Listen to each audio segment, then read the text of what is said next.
Who's got the balloon concession here? Got it going there. Thanks. It's been a really exciting time here on the Chapel Hill campus over the last couple of weeks. We had the Super Regionals. Great year by the baseball team, and we've had camps. We've had over 1,000 kids here at camp, and we've got several more coming up in the coming weeks. Have a lot of official visits in. Our players are working out as well. So, big soccer match here tonight. So really a lot of activity on campus. It's been an exciting place to be, and looking forward to the next couple of weeks here, especially as we move forward on the football end of it. A lot of new faces since the end of last season. It's been a lot of turnover, almost 2/3 of the roster from where it was in January. After those players whose eligibility expired, or like Mari, who went into the draft when those guys left. So a lot of new faces, but definitely coming together. And training's been good. We've made a lot of improvement. There's good team chemistry, a lot of individual improvement, and obviously we got a long way to go, but we're working hard. We're making progress, and so we're excited about that. So looking forward to rounding out the summer training time, and then of course when camp starts in August, then obviously that'll be a big month for us too. But just want to connect with everybody here before we rolled into the the summer, July 4th, all that, and so give everybody a chance to catch up on UNC football. Coach, last time we talked to you was a little bit before the spring event about quarterback, and I asked you about Max Johnson. Max recently put out a video on social media looking like he's doing a lot more stuff. Mm-hmm. You have 4 quarterbacks. He's one of them. How close is he? And do you anticipate he will be available once full 100% once you guys are going to camp? Yeah, so Max is doing very well. His rehab has been long, and I have a lot of admiration for him. I mean, it was a tough injury, but nobody's worked harder than he has, and he certainly is able to do a lot more than he was last spring. So we'll see exactly where he is when things start, but it's a whole lot closer, and we certainly expect to see him out there. So it's been very encouraging. Just a reminder, if we can use your name and your outlet. Andrew Jones started. It's a quick follow-up about the quarterback room. Mm-hmm. Who did you guys like with Gio Lopez? Yeah, was really productive at South Alabama. He's a dual threat quarterback. He's had plenty of production yardage, both the running game and the passing game experience. Tough kid, played well against some good competition, teams like LSU. So looks like he's definitely ready for this level, and we're excited to work with him as we are with everybody else. So we've got some freshmen, we've got Max, got some experience, and Gio. So we'll see how it all plays out. Honestly, none of them, with the exception of Max, for a handful of plays last year, none of them really taken any snaps here. So it'll be, it'll be good to see how all that plays out. Rod Baxley, Fayetteville Observer. Bill, what do you like about how you guys have built out this roster over the last few months, going into the summer and then fall camp? Yeah, well, I think Mike Lombardi and the scouting staff have done a great job. We came in late, and so that was a little bit of a challenge on the recruiting end because it was after signing day.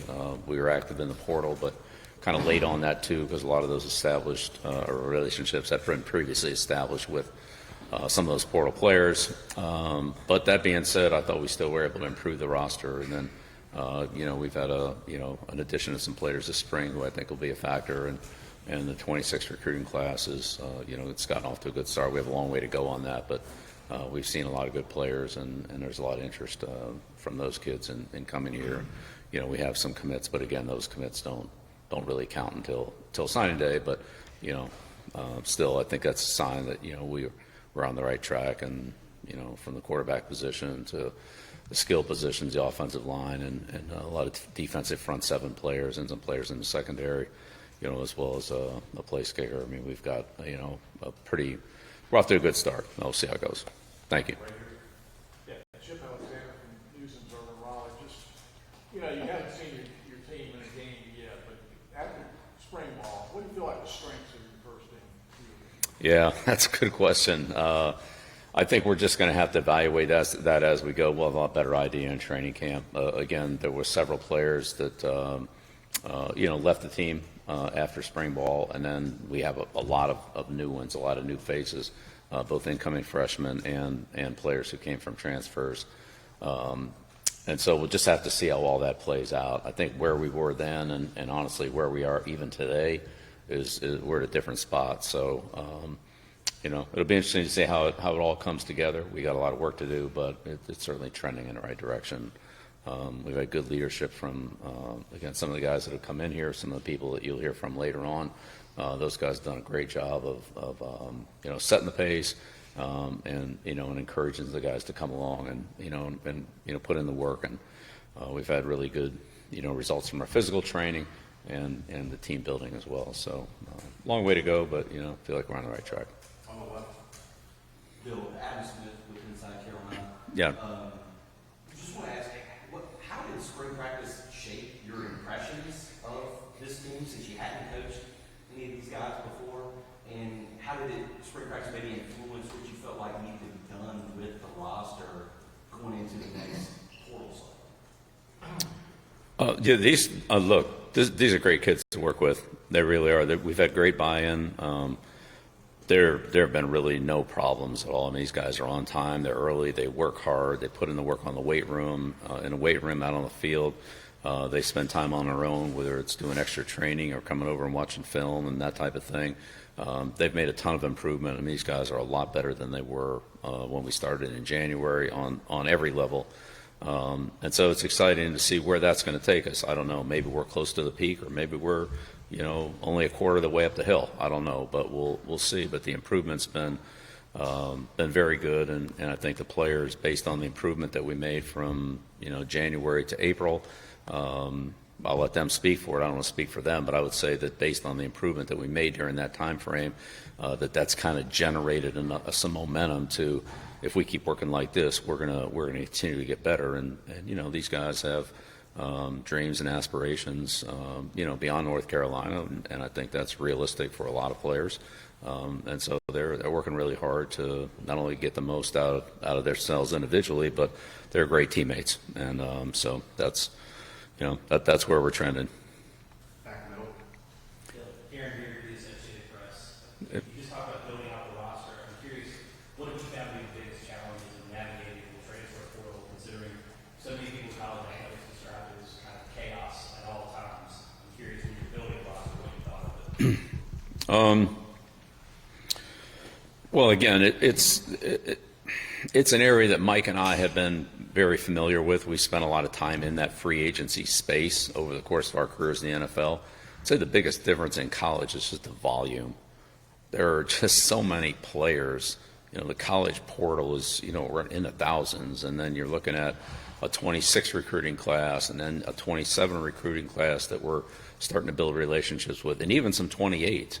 And so the volume of players between, a recruiting class of, again, several thousand kids, a portal class, similar number, and then another class, and, it's a lot of names. It's a lot of names to keep track of, and it's not just the player. You're also dealing with, again, the recruiting part of it, right? So you have families and coaches and agents and people like that, and so in a lot of cases you're looking at a 4, 5, 6, 7 people, whatever it is, that are connected with that player. In addition to actually recruiting him, you're kind of recruiting a family. And so I just say the volume of people is a little bit more than what we've had, but we're adjusting to it, and we have a great staff. Our scouting staff's done a really good job of sorting those things out, and and putting us in, Mike and I and our respective staffs in position to to be competitive in terms of making sure that those players understand what we have to offer.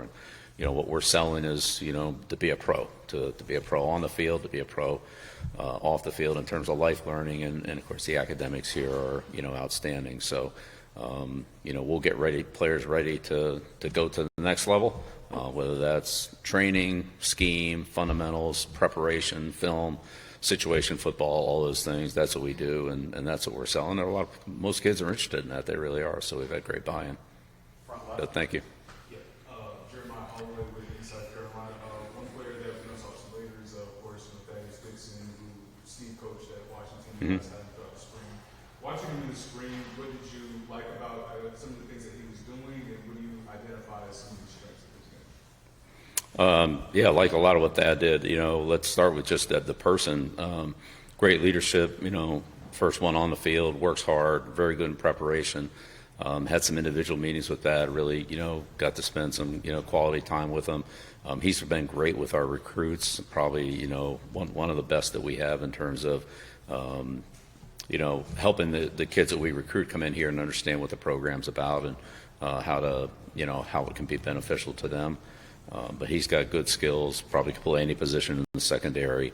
We'll see how all that goes, but he's got a great skill set, a good work ethic, and he had an excellent spring. So excited to see it come together for him in the fall.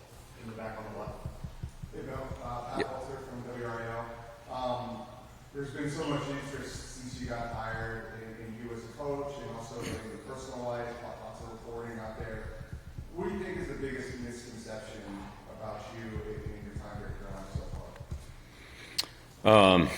Yeah, I don't know. Look, I'm really focused on doing my job here at Carolina, which is to help our football team, and that's just to get better every day. To stack those days together, training days, preparation days, days out on the field, and we've done that, and our staff's again done a great job of working hard to do that. So that's my big focus. I mean, is there noise out there? We've always dealt with that. Really, our job is to build the football team and for the team to help build the team and also build their individual careers. So that's really where we're at.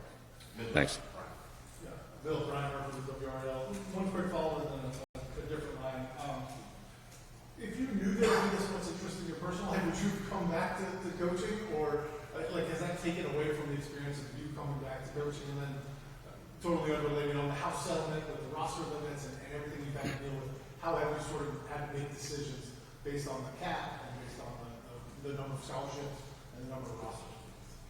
Yeah. Well, again, on some of the noises out there and, the book and stuff like that, I mean, it is what it is. Those are, that's a personal venture that I entered into when I wasn't in coaching last year.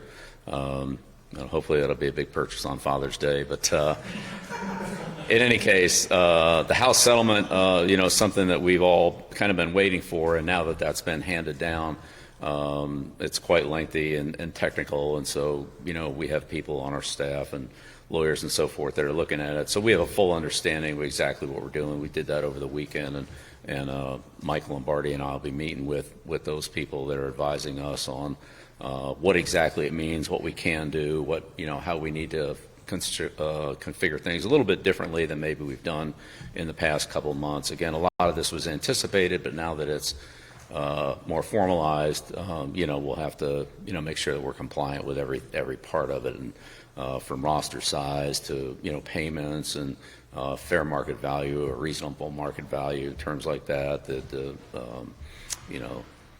Deloitte part of it. I mean, there's a number of things that are kind of interconnected. We just want to make sure that we understand everything before we march too far forward. But I'm glad that it's out. I'm glad that we have rules and policies and so forth that we can work with. I think now it's just understanding exactly how the mechanics of some of those will work, and again, what we can do and what we can't do. And as we identify that and as it becomes clearer, that'll just help us going forward. I would just say I would expect that over the next year there'll be a lot of things that'll come up, and probably a year from now some modifications will be made. I mean, who knows what they are, but I think that as you get all these schools, all these athletes, student athletes, and so many different outside NIL type, let's call them deals, we'll see how all that plays out and what the boundaries are or aren't going forward. Bill, Michael Coe, WCHL, ChapelRow.com. You're bringing in a lot of talent, a lot of experience talent on the offensive line through the portal, in addition to returning 3 guys who started Right. on the line.